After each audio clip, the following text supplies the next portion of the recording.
माधव बिहारी जय राधा माधव बिहारी जय गोपी जन बल्लभ हरधाम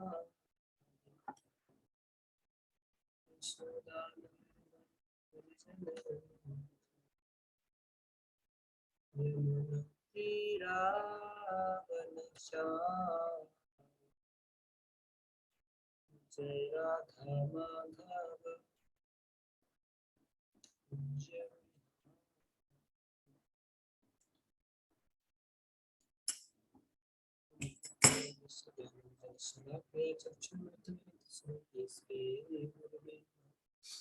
जय चैतन्य मनोभीष्टं स्थापितं येन भूतले स्वरूपकदामहि ददाति स्वरूपकं वन्देऽहं श्रीगुरुं श्रीपत्रं श्रीगुरुं वैष्णवांश्च श्रीरूपं साग्रजातं सहगणरघुनाथान्वितं सजीवं साद्वैतं सावधूतं परिजनसहितं कृष्णचैतन्यदेवं श्रीराधा कृष्णपादां सहगणललिता श्रीशाखान्वितांश्च हे कृष्ण करुणा सिंधु दीनबंधु जगतपते गोपेश गोपिका कांत राधा कांत भक्त कांचन गौरांगी राधे वृंदावनेश्वरी वृषभानुसुते देवी प्रणमामि।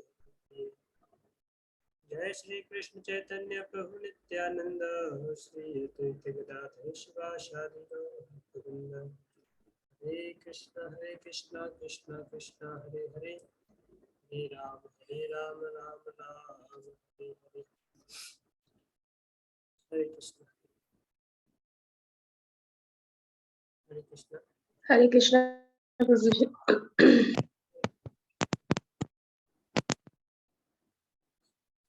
तो हम अपने सत्र को अपनी चर्चा को आगे बढ़ाएंगे। कल हम चर्चा कर रहे थे, तो कल की चर्चा से आप लोग कुछ अपने पॉइंट्स दोहराना चाहेंगे क्या? आप लोग अपने वीडियो ऑन कर सकते हैं। और कल हमने क्या चर्चा किया था उसमें से आपको क्या याद है? एक एक पॉइंट्स, एक एक दो पॉइंट्स जिनको याद है वो दोहरा सकते हैं, जिन्होंने लिखे हैं या आपको कुछ याद है वो कल की चर्चा से तो रिपीट करेंगे। हम उसके आगे बढ़ते हैं।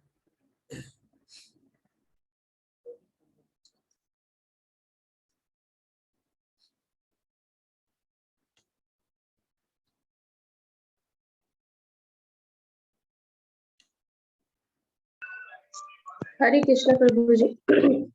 प्रभु जी आपने कल ना भक्ति के लहर के बारे में बताया था।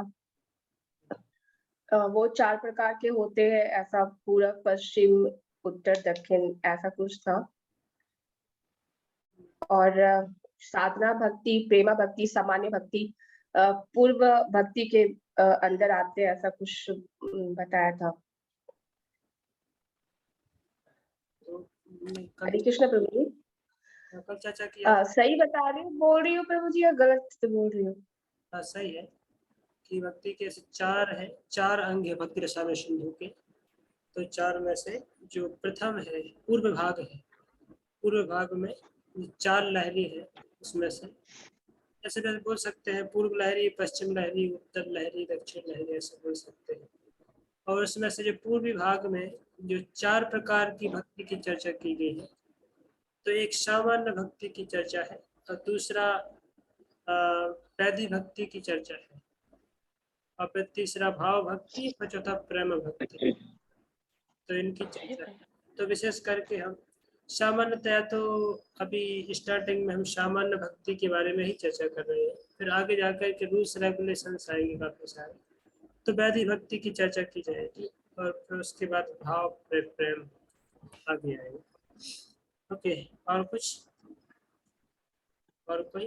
प्रभु जी और एक कलेश अग्नि के बारे में बताया था कि वो कलेशों से मुक्ति मिल जाती है भक्ति करने से।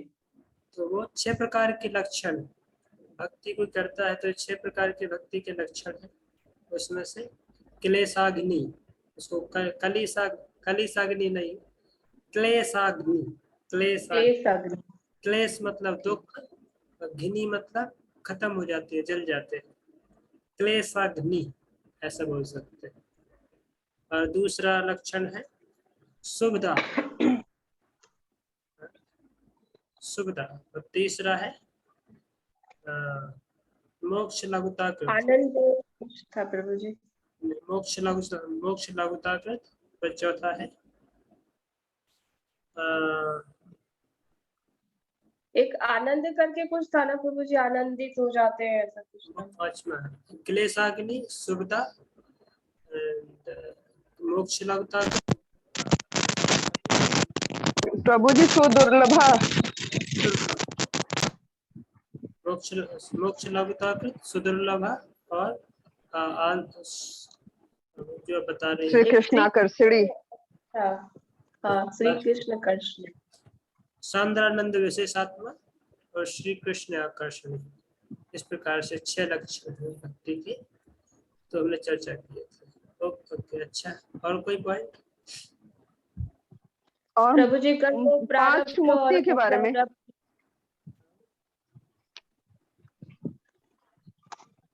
बोलिए माता जी आप।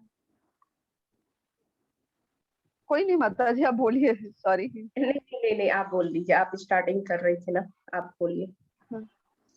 और वो 5 मुक्ति के बारे में प्रभु जी बता रहे थे कल।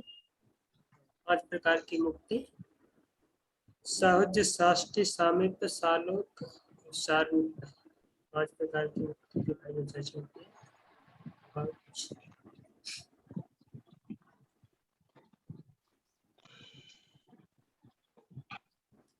और वो कर्म रहस्य बता रहे थे, ओके, कर्म चक्र किस जो तरीके, समझ में ही नहीं आया। हाँ, कर्म का चक्र किस तरीके से घूम रहा है, इसके बारे में चर्चा किया था। तो उसके बारे में आज हम और भी कुछ डिटेल चर्चा करेंगे। अविद्या है, कैसे सारे के सारे पापों की जड़ क्या है? अविद्या। और हम जब इतने अविद्या के कारण पाप कर बैठते हैं, तो पाप के कारण फिर हम दुख भोगते रहते हैं। दुख भोगने के पीछे कारण क्या है? पाप। पाप जब भोगते हैं तो अविद्या के कारण जो भोगने की इच्छा होती है, उसको बोला गया था, नाम दिया गया था क्या? कूटम, कूटम ऐसा नाम दिया गया था। कूट, अविद्या के कारण कूट बनता है, और कूट से फिर पाप बनता है। पाप बनता है तो फिर व्यक्ति पाप कर डालता है, उससे फिर कुछ पाप के कारण जो दुख आते हैं उनको अप्रारब्ध अवस्था में रह जाते हैं, जो आगे जाकर के मिलेंगे, और कुछ प्रारब्ध अवस्था में जो अभी मिल जाते हैं। और जो अप्रारब्ध अवस्था में बने हुए जो पाप का संचित कोई छोटा मोटा जो प्रसाद है, हो सकता है छोटा मोटा जो कण है, वो जाकर के कूट के रूप में संचित होते, नहीं, बीज के रूप में संचित हो जाते हैं। और फिर से वो बीजम, फिर कूटम, फिर पापम, फिर यही साइकिल जो है घूमते रहते हैं। ठीक है, अच्छा, चलो, कुछ ना कुछ याद है आप लोगों को, हम आगे बढ़ते हैं।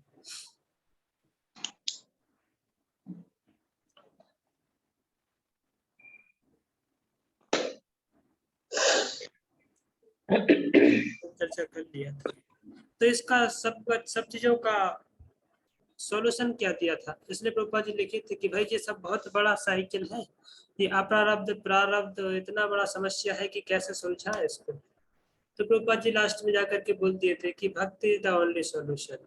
जब तक कोई कृष्ण भावना भावित नहीं होता है, तब तक ये चीजें बनी रहेंगी। और यदि केवल कोई सारी समस्याओं से मुक्त होना चाहता है, तो सबसे सुंदर उपाय क्या है कि कृष्ण भावना भावित हो जाए, कृष्ण के प्रति पूर्ण शरणागत हो जाए, तो कृष्ण सारे के सारे उसके जो अप्रारब्ध है, वो प्रारब्ध है, ईंधन रूपी अग्नि में वो सब भस्म हो जाते हैं। उदाहरण दिया था भागवतम से 11वें स्कंद के 14वें अध्याय का 19 नंबर श्लोक, भस्म सात कुरते तथा, कि जैसे अग्नि है सारे ईंधन को भस्म कर देती है, उसी प्रकार से जो भक्ति है, भगवत भक्ति है, वो सारे के सारे जो पाप है और पाप की जो अविद्या रूपी जो बीज है, वो सारे के सारे पाप और पाप की जो टेंडेंसी है उसको भी खत्म करके फेंक देती है। अभी हम आज के सत्र में इसकी अच्छी गंभीर चर्चा करेंगे कि क्यों व्यक्ति भक्ति भी करते हैं और पाप भी कर डालते हैं। कई बार हम देखते हैं कि बहुत अच्छे अच्छे साधक हैं, साधन करते हैं, भक्ति करते रहते हैं और फिर कभी या फिर काफी सारे योगी लोग हैं, ज्ञानी लोग हैं, उनको काफी ज्ञान है, काफी उन्नत स्तर पे है। जैसे अब शास्त्रों में देखोगे तो विश्वामित्र है, जैसे और भी बहुत सारे ऋषि हैं। योगियों में देखोगे तो आप सौभरी मुनि का उदाहरण आता है, ऐसे काफी सारे ऋषि हैं विश्वामित्र करके। तो जो लोग इतना बड़े 60,000 साल तक तपस्या भी किए, फिर भी इनका हृदय शुद्ध नहीं हुआ। योग किए इतने लाखों लाखों साल तक, फिर भी हृदय शुद्ध नहीं हुआ। और जैसे पाप करने का एक बार विचार, पाप करने का मौका उनको जब मिला तो तुरंत जाकर के उस पाप में कूद गए या पाप कर डाला। तो क्या कारण है कि इतना लंबे समय तक प्रैक्टिस करने के बाद ही व्यक्ति के हृदय में से जो पाप करने की जो जिसको बोला गया है यहाँ पे बीजम, जो बीज है वो अभी तक जला नहीं है, बीज वो खत्म हुआ नहीं है। जैसे हमने उदाहरण दिया था ना, जड़ है वो कभी कभी खेत में जड़ डली रहती है, कई महीने तक डली रहती है, धूप पड़ती रहती है, सब कुछ, और जानवर उसके ऊपर से आकर के चले जाते हैं सब कुछ। कई बार तो उस गुठली को जानवर गाय खा भी लेती है, वो गाय के पेट में पचती नहीं है, वो फिर भी वो कितना चबाती है, फिर बाहर निकल के आ जाती है वो। और फिर जैसे ही गोबर के माध्यम से बाहर निकल के आती है, फिर जैसे ही जमीन में पड़ी रहती है और फिर से पानी होता है तो फिर से जब पौधा बन के खड़ा हो जाता है। तो मतलब कितना जो टेंडेंसी है पाप करने की, वो कितने डीप रूटेड है जीव के हृदय में। तो हम इसकी चर्चा करेंगे आज कि कैसे इसको खत्म करें, क्या उपाय है उसका।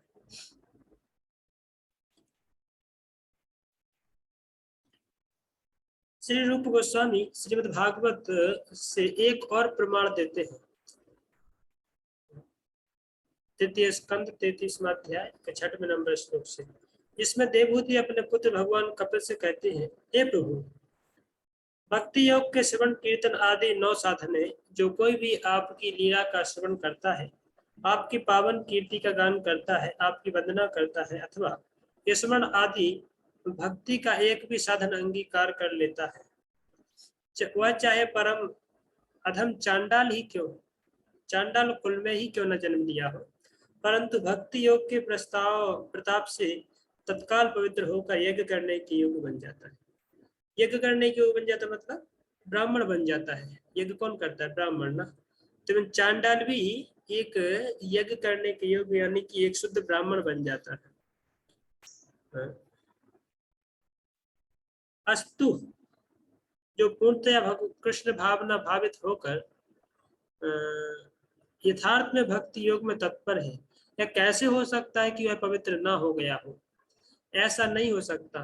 कृष्ण भावना और भक्ति योग के परायण पुरुष निश्चित रूप से प्राकृत पाप कर्मों के संपूर्ण दोषों से मुक्त हो जाता है, हो चुका है। ऐसे भक्ति योग में वस्तुतः सब पापों को भस्म भूत करने की शक्ति है। फिर भी भक्त निरंतर ध्यान रखता है कि उससे कोई पाप ना बन जाए, यह भक्ति की विशेषता है। तो जे कपिल देव तो माता देवहूति का संवाद है तृतीय स्कंद में, उसमें से बता रहे हैं। इस प्रकार श्रीमद् भागवत का निर्णय है कि भक्ति योग में तत्पर होने पर चांडाल कुल में उत्पन्न मनुष्य भी वैदिक यज्ञ करने का अधिकारी बन जाता है। इस वाक्य में संकेत है कि चांडाल कुल का मनुष्य सामान्य रूप से यज्ञ करने योग्य नहीं होता। वैदिक यज्ञों का अधिकार ब्राह्मणों को है, अतः ब्राह्मण बने बिना कोई भी कर्म नहीं कर सकता।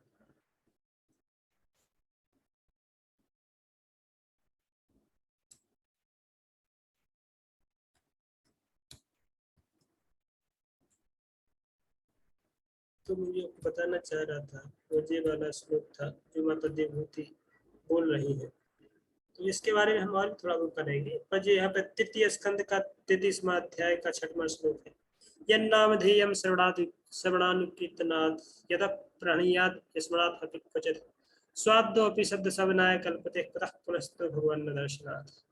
हे भगवान, आपकी भक्ति करने से वो व्यक्ति जो केवल स्मरण और कीर्तन करता है आपके बारे में, यन्नामधेय आपके नाम का, ये भगवान आपके जो पवित्र नाम का जो श्रवण करता है और कीर्तन करता है, ऐसा व्यक्ति यतः प्रणीयात् स्मरणात् अपि क्वचित्।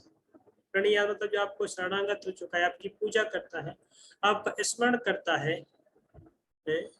साधु अपि सत्य सवनाय कल्पते। अरे स्वादु, स्वाद मतलब होता है चांडा, स्वा बोलते हैं कुत्ते को, तो स्वादु जो खा लेता है, कुत्ते को खा जाता है, उसको बोलते हैं चांडा। अरे ऐसा चांडाल व्यक्ति भी सद है, एकदम पूर्ण रूप से, ऐसा नहीं कि छोटा बहुत, नहीं नहीं, पूर्ण रूप से क्या सवनाय कल्पते, पवित्र हो जाता है, पूर्ण रूप से पवित्र हो जाता है शीघ्र ही। कुतः पुनस्तु भगवान दर्शन, पर भगवान जो आपके डायरेक्ट दर्शन कर रहा हो, आपके बारे में डायरेक्ट श्रवण कर रहा हो, डायरेक्ट कीर्तन कर रहा हो, ऐसे विषय में, ऐसे भक्त के विषय में तो कहना ही क्या।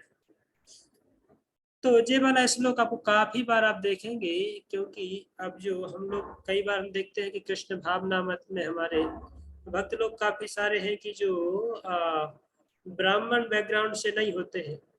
तो कई बार लोग पूछते हैं, या हम जाते हैं बाहर संकीर्तन में या बाहर लोगों के साथ, पूछते हैं अच्छा आपका नाम क्या है, तो उनको ये बताते हैं सुंदर केशव दास या फलाना फलाना दास। तो अच्छा आपका नहीं, आपका सरनेम क्या है सरनेम क्या है। तो वो ये जानना चाहते हैं कि ये व्यक्ति वास्तव में ब्राह्मण परिवार से है कि नहीं। उनका इंटेंशन क्या है कि ये ब्राह्मण है कि नहीं। तो जब हम उनको बताते हैं कि हम ब्राह्मण परिवार से नहीं है करके, या किसी दूसरे परिवार से, या कृष्ण भावनामृत में तो मतलब ये कोई जाति, धर्म या जन्म या कुल, ये कोई चीजें कंसिडरेशन नहीं, ये कोई मैटर नहीं करता। चाहे आप किसी भी जाति से हो, किसी भी परिवार से हो, किसी भी कुल से हो, किसी भी खानदान से हो, कितने भी तुच्छ लोअर बैकग्राउंड से हो, तो भी कोई समस्या नहीं। कृष्ण भावना में सच एंड पावरफुल मूवमेंट है, जो कृष्ण कॉन्शियसनेस है, वो सबके लिए चांस देता है भक्ति में आने के लिए और उनको प्योरीफाई करने के लिए। तो जो वैदिक ब्राह्मणा है, जो वैदिक ब्राह्मण से, वो कई बार क्रिटिसाइज करते हैं, तो कई बार इन चीजों की निंदा करते हैं कि अरे आप लोग ऐसे कैसे कर सकते हैं, भगवान की पूजा कैसे कर सकते हैं, वो शास्त्र को ऐसे कैसे कर सकते हैं। तो उनको कैसे उत्तर देना है इस श्लोक में बताया गया है, इसलिए आप लोगों को ये श्लोक याद रखना चाहिए।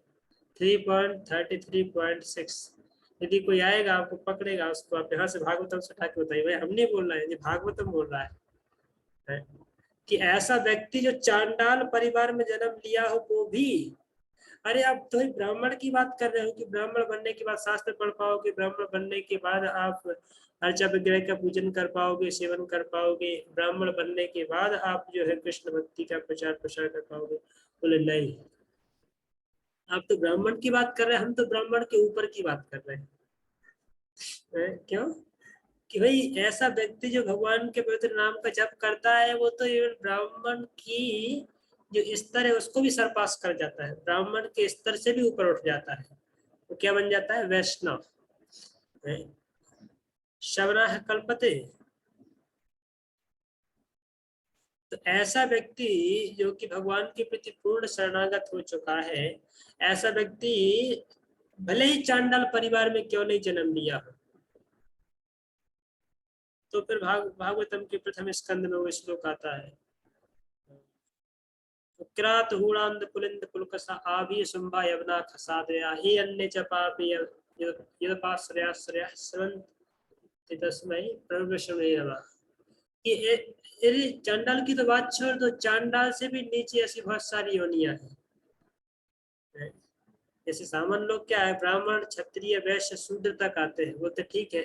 ब्राह्मण क्षत्रिय वैश्य को कई बार ब्राह्मण और क्षत्रिय को ही अधिकार देते हैं शास्त्र पढ़ने में या वैदिक रिचुअल्स करने में, इवन वैश्यों को भी अधिकार नहीं देते।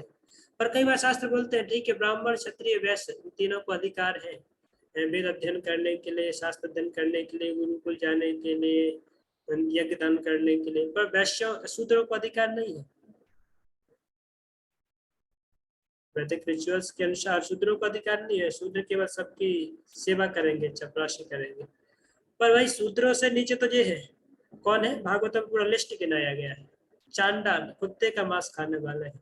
अरे उससे भी नीचे बहुत सारी योनियां है, क्या है, किरात, हूण, हूण, हूण, अंध्र, पुलिंद, पुलकश, यवन, या यावीर, आवीर, यवन, शुंभ, खसादया, ये अन्य च पापी, अरे इसके अलावा और भी बहुत सारे हैं, तो कितनों के आपको लिस्ट गिनाएंगे।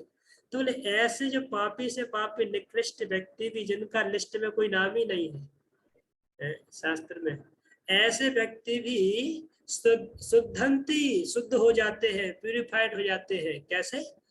प्रभु विष्णु में नमा, प्रभु विष्णु में मतलब भगवान श्री कृष्ण के गुणगान को श्रवण करने से, भगवान की दिव्य लीलाओं को श्रवण करने मात्र से ऐसे व्यक्ति भी उस अपनी पाप योनि या पापमय जीवन की जो स्थिति में उनको रखा गया है उससे मुक्त होकर के वो ब्राह्मण के पद तक ऊपर उठ जाते हैं।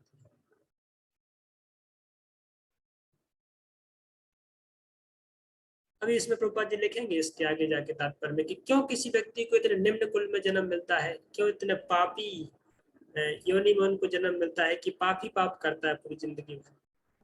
इसलिए मिलता है क्योंकि उसने पिछले जन्म में इतना गर्हित पाप किया है, उस पाप के कारण उसको ऐसा जन्म जबरदस्ती दिया जाता है।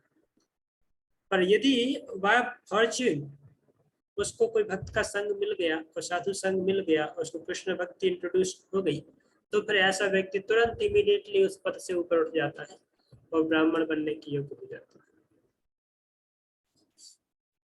तो यहाँ पे हमारा मेन जो थीम है कि ऐसे लोगों को जो ब्राह्मण परिवार से बिलोंग करते होंगे या जो रिचुअलिस्टिक ब्राह्मण है, कर्मकांडी ब्राह्मण है, वो लोग कई बार कृष्ण भावनामृत में आए हुए भक्तों को स्वीकार नहीं करते हैं। बोलते नहीं नहीं, ये लोग ब्राह्मण थोड़ी ऐसे हो सकते, भले ही उनको अब जनेऊ पहना दिया। ऐसे प्रभुपाद जी को भी, प्रभुपाद जी के समय पे भी लोग प्रभुपाद जी को क्रिटिसाइज किए। जो इंडियन ब्राह्मण थे, ये प्रभुपाद जी अमेरिका से अपने शिष्यों को लेकर के आए, वो लोग तो अमेरिकन शिष्य लोग तो कोई ब्राह्मण परिवार से नहीं थे, वो तो सब हिप्पी लोग थे जिनका कोई जाति धर्म का कोई ठिकाना ही नहीं था। ऐसे हिप्पी जो थे, प्रभुपाद जी ने उनको ला करके हरे कृष्ण महामंत्र सिखाया और उनको एक ट्रेनिंग दिया, पूरा प्रॉपर ट्रेनिंग देने के बाद हरिनाम दीक्षा दिया, उसके बाद उनको ब्राह्मण दीक्षा भी दिया, उनको ब्राह्मण बनाया। प्रभुपाद जी यहाँ पे लेके आए तो उनको देख करके लोग, यहाँ के इंडियंस लोग बोलते थे, अरे they are like in white elephants, सफेद हाथी है, सफेद हाथी, ऐसे उनको करके बोलते थे। सो वो लोग क्रिटिसाइज करते थे कि ऐसे कैसे ब्राह्मण बन सकते हैं, कितने, इनका कोई जाति धर्म का कोई ठिकाना नहीं है, किसके, इसका मम्मी पापा भी, इसका पिताजी कौन है उसको ठिकाना नहीं है। क्योंकि इंडिया में तो चलो ठीक है, कम से कम एक कल्चरल फैमिली से कोई बिलोंग करता है तो माता पिता का कम से कम ठिकाना है, पर पाश्चात्य देश में तो पिता का कौन है उसका उसको ठिकाने नहीं है, क्योंकि पता नहीं उनका तो एक मतलब माता पिता का एक एग्रीमेंट बेसिस पे वहाँ पर शादी होता है कुछ साल के लिए, बच्चे जन्म लेते हैं, फिर पिताजी और किसी मम्मी के साथ चले जाते हैं, मम्मी किसी और पिताजी के साथ गायब हो जाती है। सो उनका कोई ठिकाना ही नहीं है करके। तो ऐसे लोग भी मतलब प्रभुपाद जी को बोलते थे कि ऐसे कैसे आप उनको ब्राह्मण बोल सकते हैं। पर प्रभुपाद जी हमेशा उनके पॉइंट को कट करते हुए प्रभुपाद जी जैसा श्लोक कोट करते हैं। यदि आप प्रभुपाद जी के लेक्चर सुनेंगे तो प्रभुपाद जी एकदम मजबूती के साथ इन चीजों को प्रेजेंट करते हैं, सबके मुंह बंद कर देते हैं कि भाई जी मैं नहीं कर रहा हूँ, अपने मन से नहीं कोई कर रहा हूँ, ये भागवतम बोल रहा है। भागवतम की बात है जहाँ पे कपिल देव अपनी माता को ज्ञान दे रहे हैं, तो भगवान स्वयं जब स्वीकार कर सकते हैं तो क्यों नहीं भगवान का नाम। यदि आप सोचते हो कि कोई चांडाल उस स्तर पर नहीं उठ सकता, दैट मीन्स आपको ये विश्वास ही नहीं है कि कृष्ण नाम में इतनी पवित्रता है या कृष्ण नाम इतना शक्तिशाली है, भगवान नाम इतना शक्तिशाली है।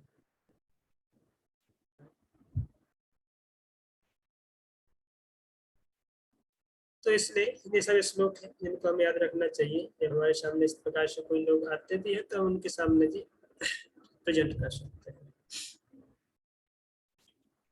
तो यहाँ पे यदि आप देखेंगे तो जो हम कल चर्चा कर रहे थे कि अप्रारब्ध पापम कूटम फलम, तो यहाँ पे इसको ये श्लोक विशेष करके कैसे प्रारब्ध हरत्तम इसमें दिया गया, इसका टाइटल प्रारब्ध हरत्तम, ये प्रारब्ध को हर लेता है। यदि कोई इस प्रकार से भक्ति को करता है, भगवान के प्रति पूर्ण शरणागत होकर के भगवान के नाम का जाप करता है, तो उसका जो प्रारब्ध है ना, जो अभी हम इसी समय दुख भोग रहे हैं अपने पूर्व में किए गए पापों के कारण, हम जो अभी सफर कर रहे हैं ना, बोले उस प्रारब्ध को तो खत्म कर देता है। हरत तो मतलब हर लेता है, हमारे प्रारब्ध बना के हमने रखे हैं ना, वो उनको सब हर लेता है। तो कल चर्चा कर रहे थे ना आशा प्रिया माता जी पूछ रहे थे कि वो क्या है, तो वो अप्रारब्ध कब तक बचा रहेगा? बोले बचा रहेगा की तो बात ही नहीं है। यदि कोई यहाँ पर भक्ति को स्वीकार करता है तो पहले बताया अप्रारब्ध हरत्व और फिर प्रारब्ध हरत्व। तो अप्रारब्ध भी हर लेता है और प्रारब्ध भी हर लेता है। क्या? जो कृष्ण भक्ति। इसलिए प्रयास बताया गया उसके नीचे वाला श्लोक है, अप्रारब्ध फलम पापम कूटम बीजम फलोन्मुखम क्रमेणैव प्रलीयते विष्णु भक्ति आत्मना। आत्मना जो पद्म पुराण से ये श्लोक लिया गया है कि जहाँ पे अप्रारब्ध फलम पापम कूटम बीजम फलोन्मुखम, फलोन्मुखम में यहाँ पे प्रारब्ध को बताया गया है। फलन उन्मुख, फलोन्मुख मतलब फल आ गया है जिसका, प्राय फल आ ही गया है, इसको फलोन्मुखम बोला जाता है, या दूसरी भाषा में प्रारब्ध बोला जाता है।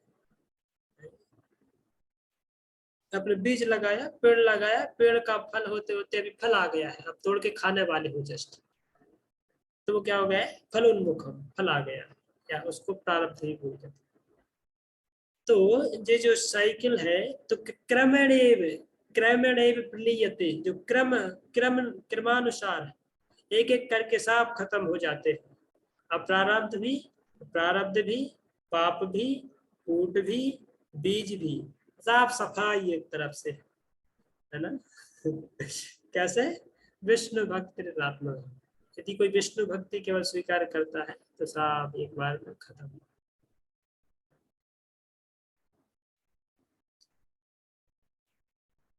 अभी हम रूपा जी के तात्पर्य को देखेंगे तो आपको अच्छी तरह से क्लियर हो जाएगा।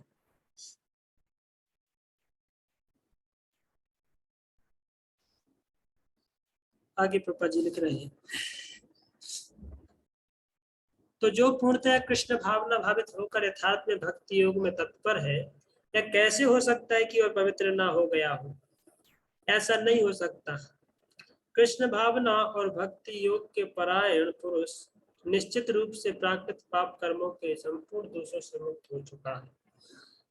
कहते भक्ति योग में बसता सब पापों को भस्मीभूत करने की शक्ति, फिर भी भक्त निरंतर ध्यान रखता है कि उससे कोई पाप ना बन जाए, यह भक्ति की विशेषता है। तो यद्यपि भक्ति वो कर रहा है, पर भक्ति करते करते उसके सारे के सारे जो पाप कर्मों के जो पाप कूट बीज जो सब है वो सब खत्म हो जाते हैं, पर भक्त इस बारे में हमेशा अलर्ट रहता है कि फिर से मुझसे कुछ गलत नहीं हो जाए। वो हमेशा चौकन्ना रहता है, अलर्ट रहता है। माय लॉर्ड, इतना कर बैठा अभी कि इतना सफर कर रहा हूँ, अभी नया कुछ नहीं करना है, नया कुछ भी अकाउंट क्रिएट नहीं करना है भैया, इसी को तो फिनिश करने में पसीना छूट रहा है। उदाहरण जैसे जड़ भरत का ना, भरत महाराज से एक बार ऐसा गलती हो गया ना, दोबारा से एकदम अलर्ट रहते थे। ये हिरण के रूप में भी थे तब भी वहां पे अलर्ट रहते थे कि छोटा सा भी मिस्टेक नहीं होना चाहिए इस बार। और उसके बाद जब जड़ भरत के रूप में आए तो भी एकदम सतर्क रहते थे। तो भक्त जो है फिर एकदम सतर्कता से हर एक वस्तु करते हैं कि नहीं अभी कुछ पाप नहीं हो जाए। और यदि कोई इस तरीके से पाप यदि कोई फिर से कर बैठता है, जानते हुए भी यदि पाप कर बैठता है, तो फिर अपराध, वो फिर अपराध बन जाता है।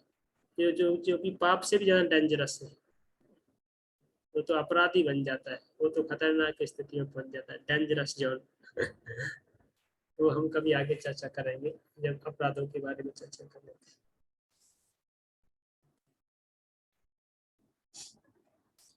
पूर्व कर्मों के अनुसार ये मनुष्य का जन्म ब्राह्मण अथवा चांडाल कुल में होता है। तो पढ़ लिख रहे हैं कि जिस प्रकार से हमारे पूर्व कर्म है उसी प्रकार से हमें जन्म होता है। जिसका जन्म चांडाल कुल में हुआ है उसने अवश्य पूर्व जन्म में पाप ही पाप किए होंगे, ये श्योर है। जिसको जिस कैटेगरी में जन्म मिला है समझ लेना है कि उसके उसी प्रकार के पिछले कर्म है। जिसको चंडाल या शूद्र परिवार में जैसे जन्म मिला है, केवल लोग बोलते भी है ना कि तुम इतना सेवा करो, उनको इस स्थिति से ऊपर उठाओ। आप एक्सटर्नल बोलते बाह्य स्थिति में आप उनको भले ही सहायता कर सकते हैं, पर आप किसी जीव की जब तक आंतरिक स्थिति को नहीं जानते तब तक उसकी वास्तव में सहायता कर ही नहीं सकते ना।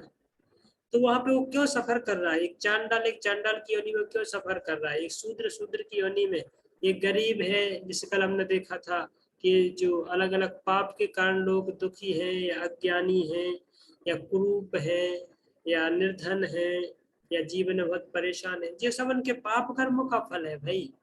तो आप बाह्य दृष्टि से उनको भले ही कितना भी कुछ सहायता करने का प्रयास करो, पर जो जीव का एक अपना अकाउंट है, जब तक वो फिनिश नहीं होगा तब तक वो जीव उससे कंडीशन से बाहर निकल ही नहीं सकता है ना। उसको दुख भोगना ही पड़ेगा, वो जान जबरदस्ती भोगना पड़ेगा, ये तो प्रकृति का नियम है ना। तो इसलिए जो भक्त लोग हैं फिर वो क्या है कि बाह्य चीजों के ऊपर फोकस नहीं करते हैं कि अरे कोई निर्धन है तो उसको फिर आप बहुत सारा धन दे दो, उसको बंगला बना दो, उसको कंपनी में, तो वो कोई सॉल्यूशन नहीं है। या कोई कुरूप है तो उसको एकदम जाके कॉस्मेटिक्स के उसमें ले जाओ, उसको एकदम अच्छी तरह से सजा धजा के सुंदर करा दो, that is not also solution.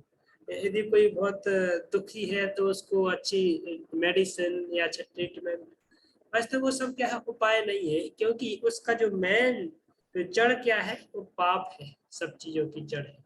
तो इसलिए भक्त क्या करता है, भक्त सिंपली जाकर के उसको बोलता है भैया कुछ मत करो, जो करना है एक हो सकता है एक इमीडिएट बोलते हैं ना, इमरजेंसी लेवल पे भले ही भक्त जाकर के कुछ ट्रीटमेंट उनको दे या कुछ करे, पर जो भक्त का एक इंटेंशन रहता है कि जो जीव है क्यों सफर कर रहा है पाप से, तो फिर उनको जाके भक्ति ही देने का केवल प्रयास करते हैं।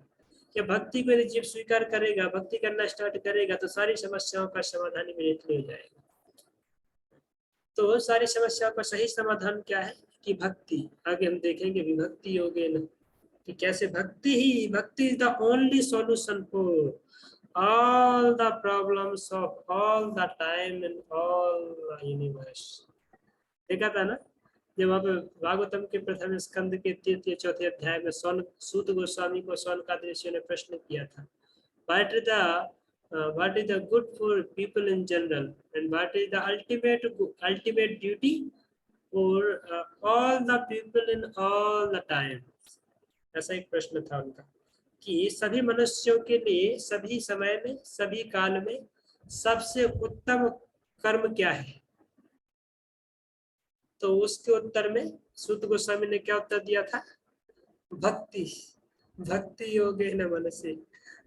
अलग वो श्लोक आया था क्या, भक्ति अथा अथा सबै पुंसाम परो धर्मो अथो भक्ति दुःखजी।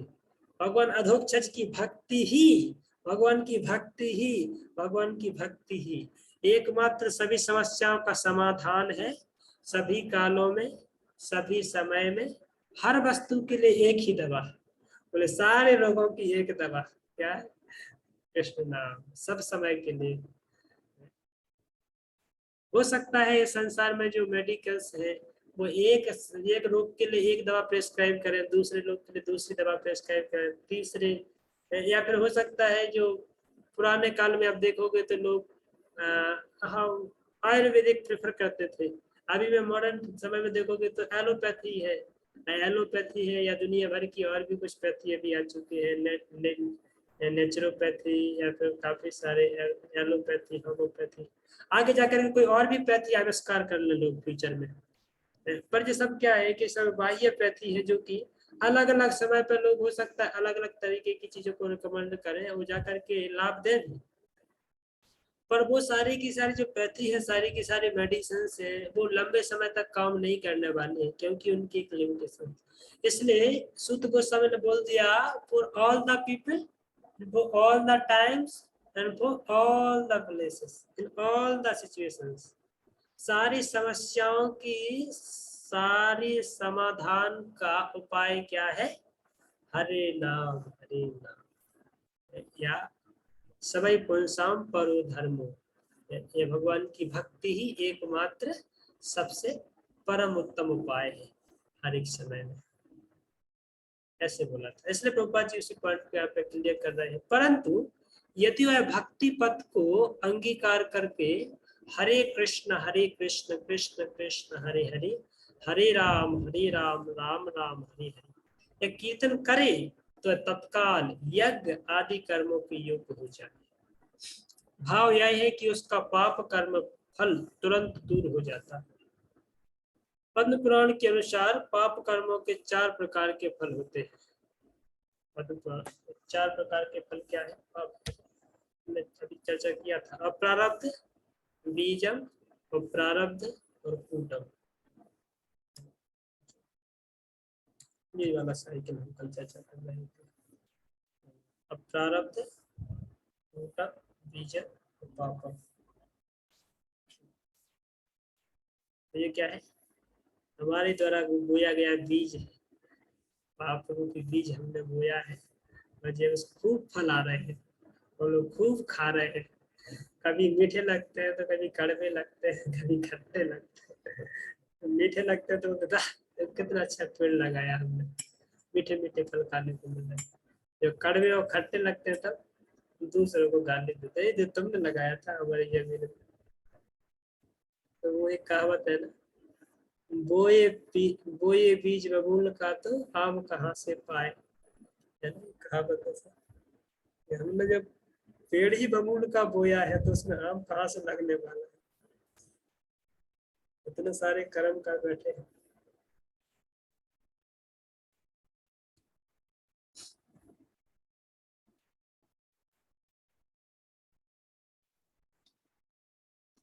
आगे लिख रहे हैं, यह भी उल्लेख है कि जो पुरुष भगवान विष्णु के शरणागत होकर पूर्ण रूप से कृष्ण भावित भक्ति योग में तत्पर हो जाए तो ये चारों प्रकार के पाप फल तत्काल विलीन हो जाते हैं। प्रारब्ध फल उन्हें कहते हैं जो वर्तमान में भोगे जा रहे हैं। बीज फल हृदय में बीज रूप में होते हैं, और कूट फल वे हैं जो प्रकट होना ही चाहते हैं, मतलब कूट मतलब प्रकट होना चाहते हैं। और अपराध उन कर्मों का द्योतक है जिनके फल अभी अंकुरित नहीं हुए। पद्म पुराण के इस वाक्य से ज्ञात होता है कि प्राकृत कर्मों का बंधन बड़ा दुर्बोध है। उसका आदि